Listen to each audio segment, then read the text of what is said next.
Shalom, saudara-saudari yang dikasihi Kristus. Jumpa kita pada kesempatan ini dalam renungan harian GKI Kuitang. Hari ini Senin 30 Mei 2022 bersama saya Pendeta Emeritus Arti Sembiring. Bahan firman Tuhan yang kita renungkan pada kesempatan ini terambil dari kitab 2 Raja-Raja. 2 Raja-Raja pasal 2 ayatnya ke-9 sampai ayat 11 saya akan bacakan untuk kita demikian firman Tuhan ini. 2 Raja-Raja 2 ayat 9 sampai ayat 11 demikian.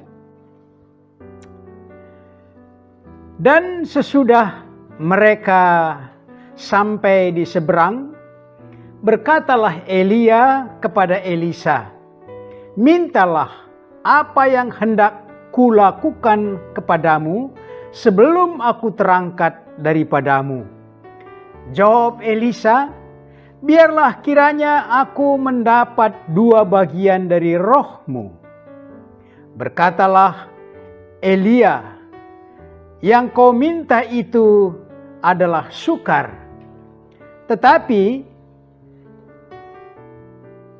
jika engkau dapat melihat aku terangkat daripadamu, akan terjadilah kepadamu seperti yang demikian.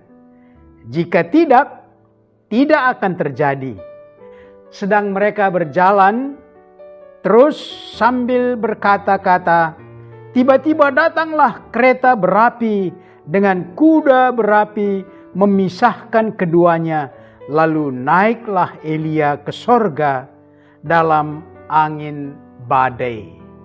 Demikianlah firman Tuhan. Berbahagialah kita yang melakukan firman Tuhan dengan tekun dalam kehidupannya. Dari firman Tuhan ini, tema kita berbunyi roh menghidupkan. Roh menghidupkan. Saudara-saudari, seorang anak kecil usia 6 tahun menangisi kepergian bapaknya yang berpisah di bandara. Si bapak harus mengadakan perjalanan dengan pesawat dan anaknya ikut menghantar sampai ke bandara. Sebelum mereka berpisah, si anak dan bapaknya sambil berjalan di seputar bandara di dalam, dan si anak sama sekali tidak siap untuk berpisah dengan bapaknya. Setelah waktu memasuki pesawat, si anak memeluk bapaknya sambil menangis sejadi-jadinya, meronta-ronta tidak mau berpisah dengan bapaknya. Dia menangis, terpaksa berpisah dengan bapaknya itu. Tinggal bagaimana ibunya meredakan, membujuk, menghibur anak itu. Lebih kurang demikianlah perpisahan Elia dengan Elisa muridnya yang melanjutkan jabatan dan tugas kenabian Elia. Sudah beberapa kali Elia berusaha meninggalkan Elisa dengan tenang. Tetapi Elisa selalu tidak mau berpisah. Tidak mau ditinggal Elia. Akhirnya Elia berterus terang bahwa mereka harus berpisah. Karena itu Elia berkata kepada muridnya Elisa, "Mintalah apa yang hendak kulakukan kepadamu sebelum aku terangkat daripadamu." Elisa sangat beruntung diperkenankan melanjutkan jabatan kenabian yang ditinggalkan Elia. Roh kenabian Elia tinggal pada Elisa untuk melayani umat Israel sesuai dengan permintaan Elisa sendiri. Itulah peran roh yang menghidupkan.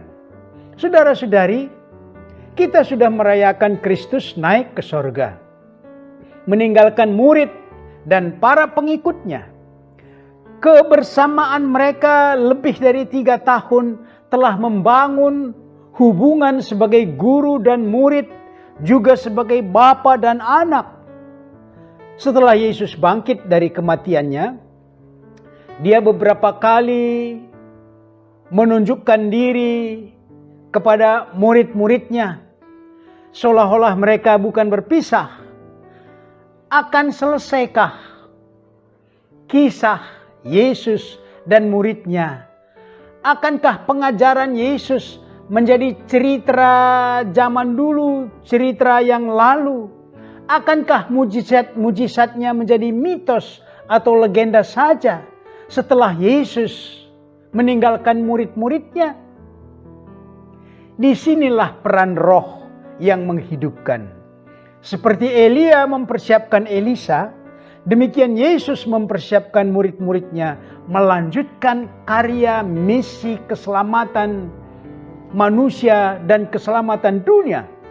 Suatu tugas yang besar dan sangat penting, membawa berita keselamatan, menyampaikan pengampunan dosa, mengajarkan firman dan kehendak Allah. Itu tidak gampang. Mampukah murid-murid atau rasul-rasul itu melakukannya? Inilah peran Roh Kudus. Roh Kuduslah yang menghidupkannya. Saudara-saudari yang dikasihi Kristus, kalau anak tadi dihibur dan dikuatkan oleh ibunya, Elisa dikuatkan oleh roh kenabian Elia, demikian juga murid-murid Yesus dikuatkan dan diajar oleh Roh Kudus yang dikaruniakan dalam pengutusan mereka. Lihat Yohanes 20 ayat 22 dan Kisah Rasul pasal 2, yaitu perayaan Pentakosta. Cukup jelas dan terang.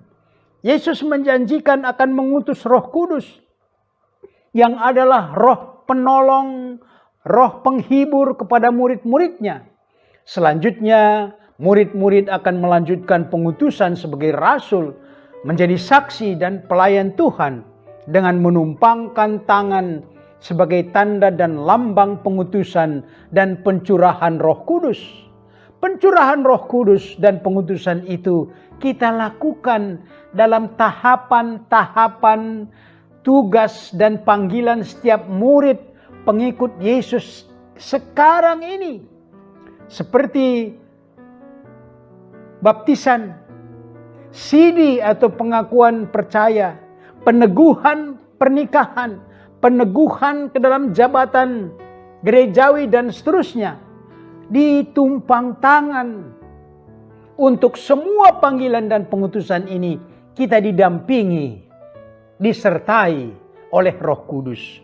Gereja berdiri, bertumbuh dan bekerja karena kehadiran Roh Kudus. Perayaan Pentakosta nanti merupakan perayaan pencurahan Roh Kudus ke seluruh dunia. Oleh Dia, melalui saksi dan pelayan Tuhan, orang berdosa bertobat, jemaat Tuhan berdiri, dan Roh Kudus tetap berkarya melalui murid, melalui saksi, melalui pelayan yang percaya pada Tuhan sampai akhir zaman. Mari kita aplikasikan renungan ini dengan pokok berikut.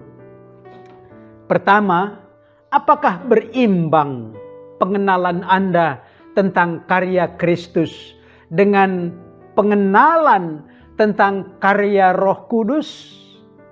Apakah berimbang atau kita melupakan salah satu?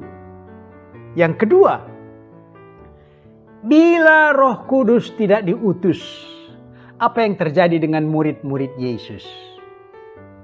Yang ketiga, apa yang harus kita siapkan agar Roh Kudus menguasai hati dan hidup kita? Mari berdoa. Terima kasih Bapa di sorga. Terima kasih Tuhan Yesus. Terima kasih Roh Kudus. Oleh karya Allah Tritunggal, hidup abadi menjadi milik kami yang telah sempat dikuasai oleh maut. Sejak manusia jatuh ke dalam dosa, dunia telah di bawah kuasa dosa, kuasa maut. Namun saatnya bagi kami terpanggil melawan, mengalahkan maut, walau kami harus berjuang dan berkorban.